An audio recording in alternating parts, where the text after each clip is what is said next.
सलोखा योजनेला 2 वर्षांची मुदतवाढ। महसूल मंत्री चंद्रशेखर बावनकुळे यांचा महत्त्वाचा निर्णय। तर 1 जानेवारी 2027 पर्यंत योजनेला मुदतवाढ।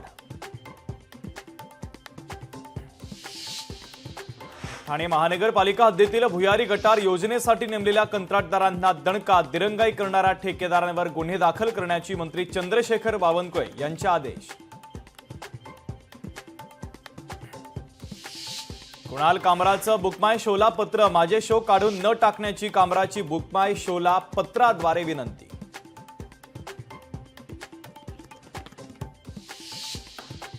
डोंबिवली एमआयडीसी मिलापनगरमधील वाहनं, पत्र्याचं शेड आणि कपड्यांवर काळे ठिपके। काळ्या ठिपक्यांमुळे नागरिकांमध्ये भीतीचं वातावरण।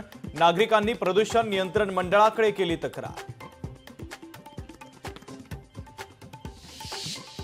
जालन्यात माणिकराव कोकाटे यांच्या विरोधात ठाकरेंची शिवसेना आक्रमक। कोकाटेंनी शेतकऱ्यांविषयी केलेल्या वादग्रस्त वक्तव्याचा ठाकरेंच्या शिवसेनेनं केला निषेध।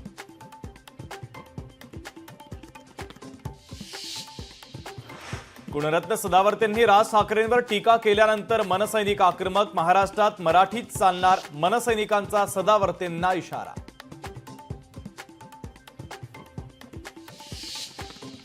पेट्रोल डिझेलवर 2 रुपये अतिरिक्त उत्पादन शुल्क। उत्पादन शुल्क वाढलं मात्र दर वाढणार नाही।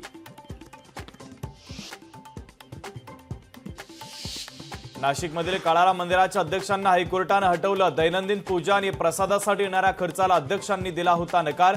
पूजेचे पैसे व्याजासह कोर्टात जमा करण्याचे हायकोर्टाचे आदेश।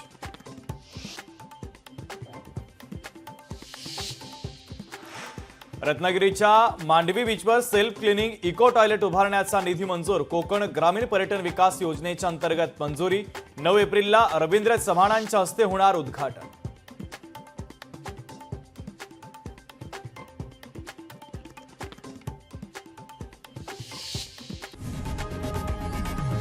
लोकशाही मराठी ऐका, पहा, जागरूक रहा।